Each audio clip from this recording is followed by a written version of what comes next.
Hello दोस्तों, आप सभी का स्वागत है। इस वीडियो में हम लोग उत्तर प्रदेश पुलिस कांस्टेबल का 25 अगस्त 2024 का जो एग्ज़ाम हुआ है उसकी मैथ का सोल्यूशन देखेंगे।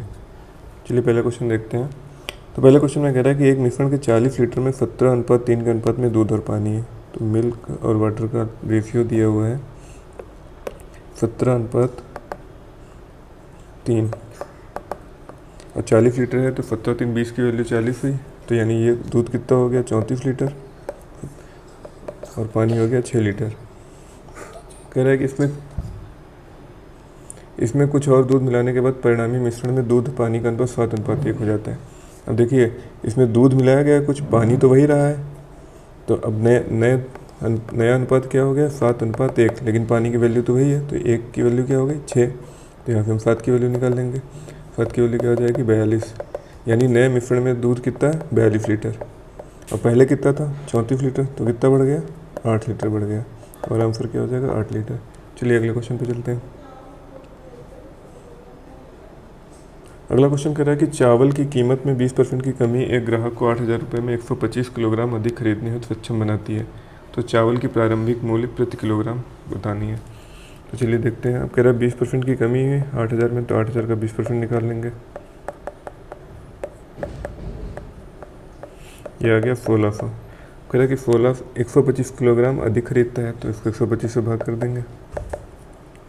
25 पंजे 125, 25 छक्के 150, 200, 25 चौके 100, इसको काटेंगे तो 12.8, यानी इसकी नई कीमत कितनी है 12.8 रुपये पर किलोग्राम। लेकिन बतानी हमको कौन सी है, प्रारंभिक बतानी है। तो देखिए प्रारंभिक में अब 20% की कमी है, तो नया कितना होगा 80%, यानी 80% की वैल्यू कितनी है 12.8। तो यहाँ से हम लोग 100% की वैल्यू निकाल लेंगे। 12.8 बटे 80 गुणे 100, ये दशमलव है, ये जीरो बढ़ा, ये जीरो यहाँ से कटा, ये 16 ठीक 128, यानी पुरानी कीमत कितनी थी 16 रुपये पर किलोग्राम। चलिए अगले क्वेश्चन पे चलते हैं।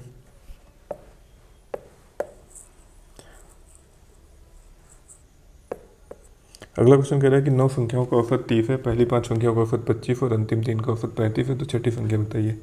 तो 9 संख्याओं का औसत यानी टोटल कितना हो गया 270। पहली 5 संख्याओं का है 25, यानी 5 गुणे 25, ये कितना हो गया 125। लास्ट की 3 का क्या है 3, लास्ट की 3 संख्याओं का है 35, तो 35 ये हो गया 105।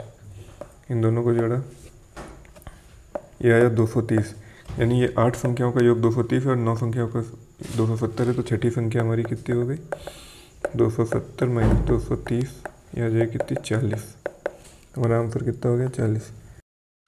चलिए अगले क्वेश्चन पे चलते हैं। अगला क्वेश्चन कह रहा है कि ए और बी की औसत मासिक आय 1400 रुपये है, बी और सी की औसत मासिक आय 1560, ए और सी की 1440। तो सी की मासिक आय पूछ रहा है। ए और बी की औसत है 1400, तो यानी ए प्लस बी कितना हो जाएगा, ए प्लस बी की टोटल हो जाएगी 1400 का दुगना 2800।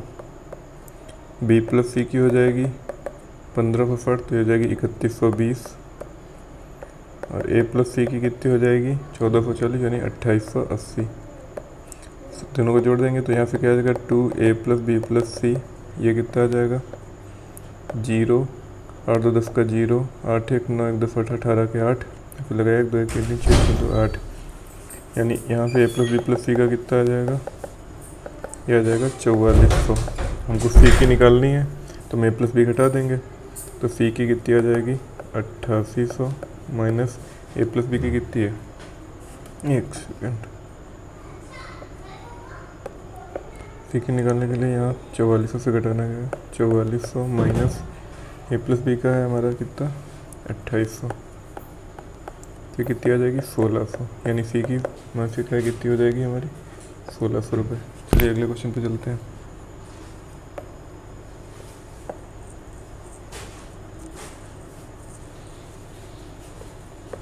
अगले क्वेश्चन में कह रहा है कि 42 और 49 का एलसीएम और एचसीएफ का अनुपात बताना है। तो देख सकते हैं 42 और 49, तो 42 को लिख सकते हैं हम लोग क्या 7 गुणे 6, इसको लिख लेंगे 7 गुणे 7, तो यहाँ पे एलसीएम क्या हो जाएगा 7 गुणे 6 गुणे 7 एलसीएम हो जाएगा और एचसीएफ क्या हो जाएगा हमारा 7 हो जाएगा। तो एलसीएम एचसीएफ का रेशियो बताना है, तो 7 गुणे 6 गुणे 7 रेशियो 7, तो कितना आ गया 55 42 रेशियो 1, यानी इन दोनों के एलसीएम एचसीएफ का रेशियो हो जाएगा 42:1। चलिए अगले क्वेश्चन पे चलते हैं। कह रहा है कि एक रेलगाड़ी एक समान चाल से चलते हुए 240 मीटर लंबे प्लेटफॉर्म को 10 सेकंड में पार करती है और एक टेलीग्राफ पोस्ट को 6 सेकंड में पार करती है। देखिए, जब वो टेलीग्राफ को पास करेगी तो अपनी लंबाई चलेगी, और जब 240 मीटर लंबे प्लेटफॉर्म को क्रॉस करेगी तो अपनी लंबाई प्लस 240 मीटर चलेगी। तो यहाँ पे ये कितना 240 मीटर ज़्यादा चल रही है, तो कितना टाइम ले रही है 10 सेकंड, यहाँ 6 सेकंड ले रही है, यानी 4 सेकंड ज़्यादा ले रही है। तो यानी उसकी चाल क्या हो जाएगी, 240 मीटर चल रही कितने 4 सेकंड में, यानी कितनी आ गई 60 मीटर पर सेकंड। इसको हम किलोमीटर पर घंटे में चेंज कर लेंगे, ये हो जाएगा हमारा 60 × 18/5 12, ये कितना आ गया 12×8 = 96, 12 × 12 9, 216 किलोमीटर पर घंटा। अब चेक कर लेते हैं हम। तो देखिए 216 किलोमीटर प्रति घंटा एक ही इसी ऑप्शन में है, यहाँ 180 है तो ये भी गलत है, ये भी 50 है यहाँ से, तो हमारा ऑप्शन क्या हो गया डी। तो यानी उसकी हमारा डी ऑप्शन सही हो जाएगा, इसमें इसकी लंबाई निकालने की ज़रूरत नहीं है। चलिए अगले क्वेश्चन पे चलते हैं। अगला क्वेश्चन कह रहा है कि 90 किलोमीटर पर घंटा की चाल से चल रही 35 मीटर लंबी रेलगाड़ी द्वारा बिजली के खंभे को पार करने में कितना समय लगता है। देखिए लंबाई इसकी कितनी है 35 मीटर, जब वो बिजली के खंभे को पार करेगी तो अपनी लंबाई के बराबर चलेगी। तो इसकी हम चाल निकाल लेते हैं। इसकी चाल है 90, इसको मीटर पर सेकंड में कर लेते हैं। 90 × 5/18, ये कितनी आ गई 25 मीटर पर सेकंड। टाइम कितना हो जाएगा 35/25, 5 × 7 = 35, 5 × 5 = 25, 5 × 5 5 के 20, यानी 1.4 सेकंड लगेगा उसको। चलिए अगले क्वेश्चन पे चलते हैं।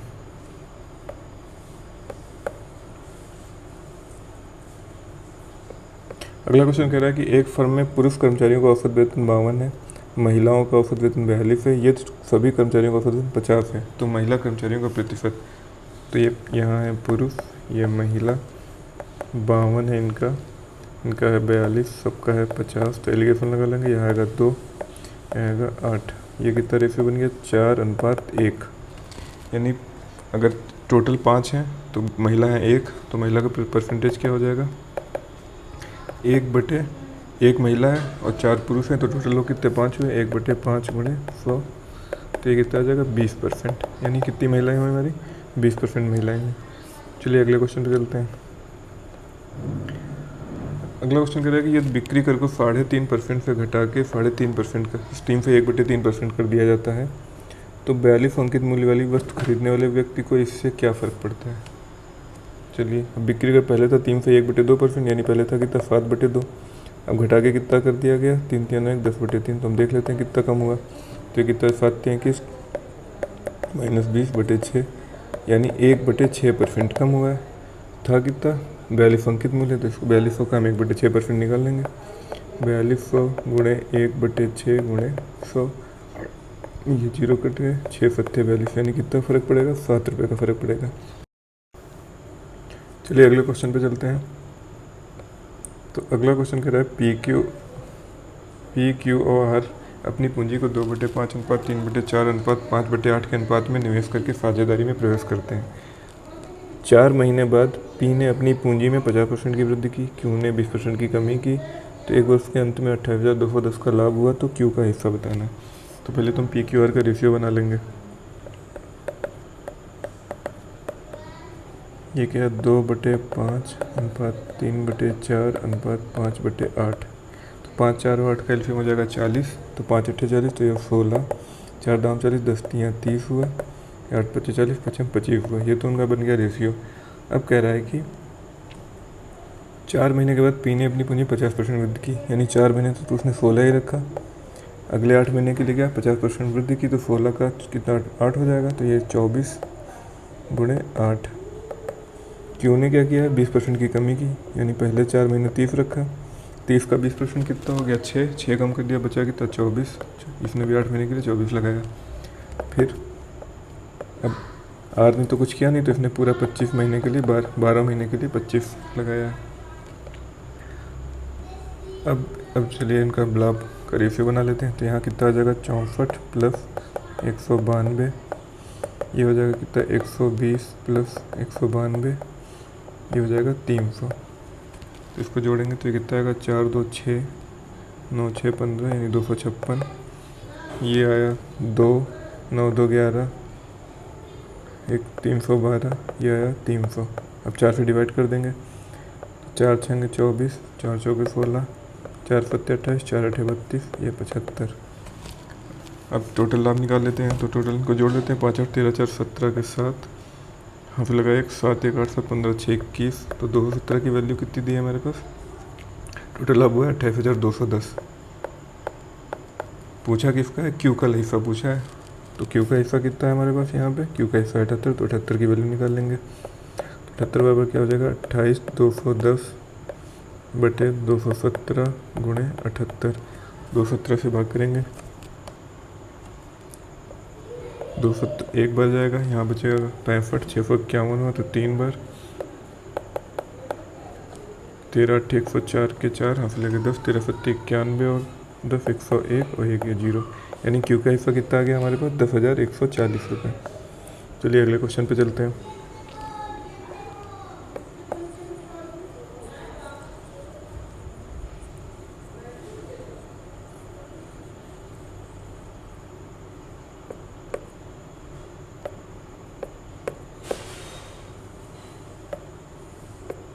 अगले क्वेश्चन में कह रहा है कि क्रय मूल्य और विक्रय मूल्य का अनुपात 5:14 है, तो हानि का प्रतिशत, यानी CP बटे SP कितना है, 15/14। देखिए यानी एक की हानि हो रही है कितने पे, 15 पे, तो क्या हो जाएगा 1/15 गुणे 100, 20 3, ये कितना आ गया 20/3%। या इसको सॉल्व करेंगे तो आ जाएगा 6 सही 2/3%। चलिए अगले क्वेश्चन पे चलते हैं। अगला क्वेश्चन कह रहा है इसका एलसीएम लेना है, तो एलसीएम में जब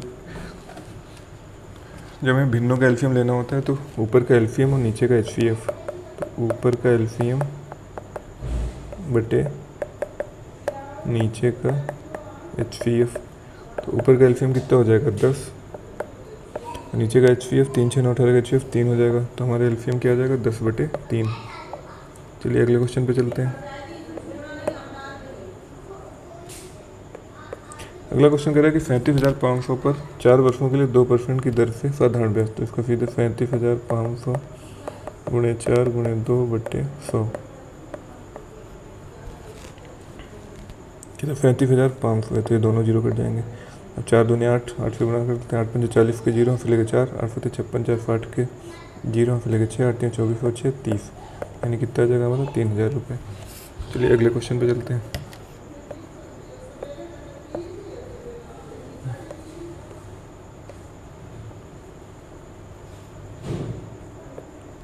अगला क्वेश्चन कह रहा है कि यदि 72 लड़के 280 मीटर लंबी दीवार को 21 दिनों में बना सकते हैं, तो कितने लड़के 200 मीटर लंबी समान दीवार बनाने में 18 दिन लेंगे। तो देखिए 72 लड़के हैं और 21 दिनों में बना रहे हैं, और दीवार कितनी 280 मीटर लंबी।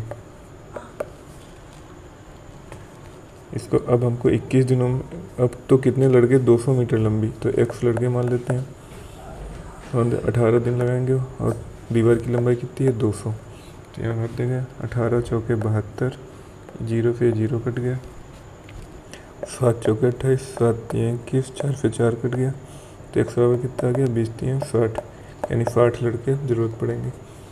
चलिए अगले क्वेश्चन पे चलते हैं।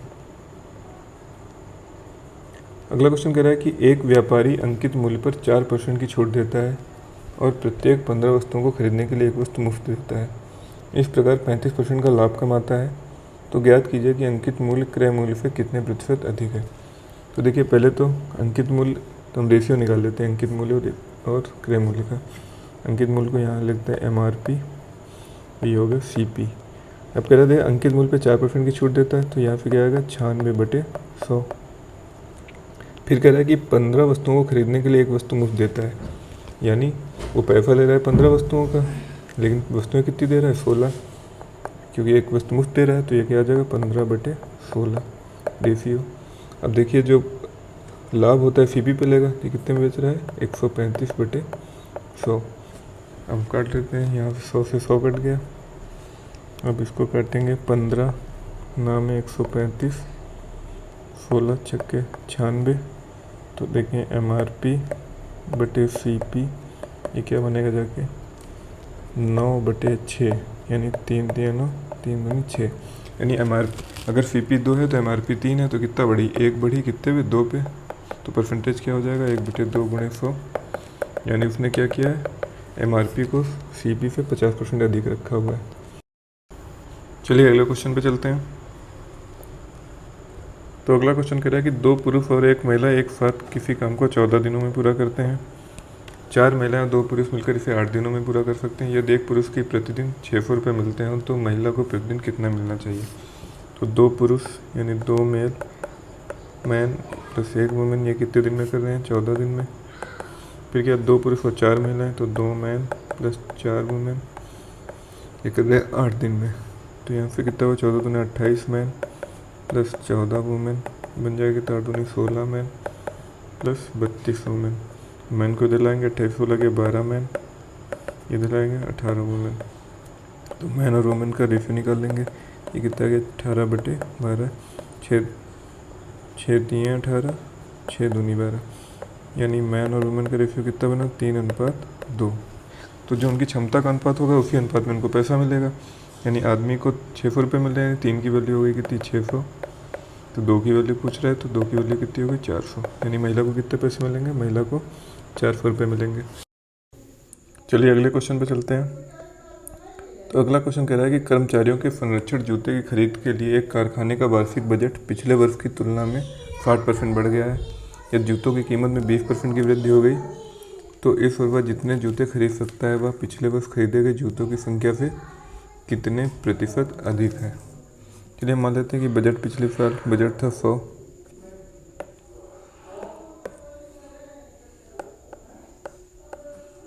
और कीमत भी मान लेते हैं एक जूते की 100 थी। ये पुराना बजट यहाँ लिख लेते हैं, फिर यहाँ से नया वाली बात करेंगे। पुराना बजट मान लिया 100 था, कीमत भी 100 थी, तो जूता हमें कितना मिलेंगे, 100/100, यानी एक जूता खरीदा। अब कह रहा है कि बजट 60% बढ़ गया, तो बजट नया बजट कितना हो गया, 160।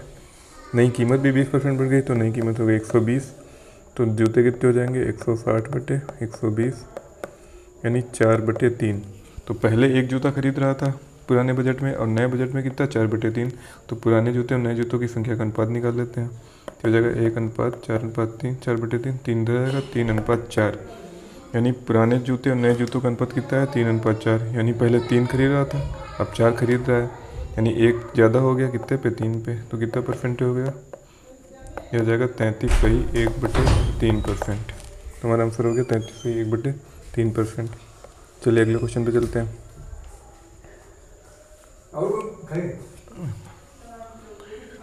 अगला क्वेश्चन कह रहा है कि एक मिश्रण में दूध और पानी का अनुपात 3:7 है। दूध और पानी यानी मिल्क और वाटर का अनुपात कह रहा है 3:7 है। यदि हम मिश्रण में 10 लीटर पानी मिलाते हैं तो इसका अनुपात 1:3 हो जाता है। नया अनुपात कितना है, नया अनुपात हो जाता है 1:3। अब देखते हैं, इसमें पानी मिलाया गया, दूध सेम हुआ है, तो हम दूध का अनुपात बराबर कर लेते हैं। तो यहाँ 1 है, यहाँ 3 है, यहाँ 3 से गुणा किया, यहाँ 3 से गुणा करेंगे तो यहाँ भी 3 से गुणा करेंगे, तो ये क्या बनेगा, 3:9। यानी पुराना अनुपात था 3:7, नया बन गया 3:9। तो देखिए पहले पानी कितना था 7, अब कितना हो गया 9, यानी 2 बढ़ गया। और लीटर में कितना बढ़ा है, 10, यानी 2 की वैल्यू हो गई 10। तो पूछ क्या रहा है, तो दूध की प्रारंभिक मात्रा कितनी है, 3। तो 3 की वैल्यू क्या हो जाएगी, 15। तो हमारा आंसर क्या हो जाएगा, 15। चलिए अगले क्वेश्चन पे चलते हैं। तो अगला क्वेश्चन कह रहा है कि एक निश्चित चक्रवृद्धि ब्याज पर 4 वर्षों के बाद राशि 700 रुपये हो जाती है और 8 वर्षों के बाद 1000 हो जाती है। तो शुरुआती रकम कितनी थी। तो मान लेते हैं शुरुआती रकम x थी, तो ये 4 वर्ष के बाद कितनी हो रही है, 700, और 8 वर्ष के बाद हो रही है 1000। यानी यहाँ भी अंतर कितना है, 4 वर्ष का, यहाँ पे भी अंतर 4 वर्ष का। तो जो ब्याज का दर होगा यहाँ इन 4 वर्षों में वही दर रही होगी, इन 4 वर्षों में भी सेम दर रही होगी। तो यहाँ हम 4 वर्षों में दर निकाल लेते हैं। देखिए यहाँ 700 से 1000 हो रही है, यानी 300 ब्याज मिल रहा है, तो दर निकाल लेंगे कितना, 300/700 गुणे 100, ये कितनी आ गई, 300/7%। यानी यहाँ पे भी कितना ब्याज मिला होगा, 300/7%। और देखिए ये अपने आप में 100% रही होगी, तो यानी ये 700 की वैल्यू क्या हो जाएगी, 100% प्लस 300/7% की वैल्यू कितनी है, 700। यानी ये कितना हो गया हमारा 700, 300, 1000/7% की वैल्यू कितनी है, 700। हमको 100% की वैल्यू निकालनी है, तो यहाँ पे 100% बराबर क्या हो जाएगा 700 बटे ये 1000 नीचे आएगा, ये 7 ऊपर चला जाएगा और गुणे 100। 1 2 3 1 2 3 तो कितना हो गया 490 रुपये। यानी शुरुआती रकम कितनी थी 490, यानी हमारा आंसर क्या हो जाएगा 490 रुपये। चलिए अगले क्वेश्चन पे चलते हैं। अगला क्वेश्चन कह रहा है कि दिया गया ग्राफ एक शोरूम में 5 अलग अलग उत्पादों के अंकित मूल्य को दर्शाता है। कह रही है यदि लैपटॉप का अंकित मूल्य उसके क्रय मूल्य से 15% अधिक है, यानी अगर क्रय मूल्य हमारा 100 हुआ तो अंकित मूल्य कितना हो जाएगा 115, और दुकानदार लैपटॉप के अंकित मूल्य पर 10% की छूट देता है, यानी 115 पे 10% की छूट देता है, यानी कितना 11.5 की छूट दे देता है। तो 115 से 11.5 घटाएंगे तो कितना आ जाएगा 15 से 11 गया 4, यानी आ जाएगा 103.5, यानी 100 की चीज़ वो 103.5 की बेच रहा है। तो लैपटॉप का लाख % निकालना है, तो लाख % सीधे हमारा कितना हो जाएगा 3.5%। इसमें वैल्यू की ज़रूरत ही नहीं है, तो हमारा आंसर सीधे क्या हो जाएगा 3.5%। चलिए अगले क्वेश्चन पे चलते हैं।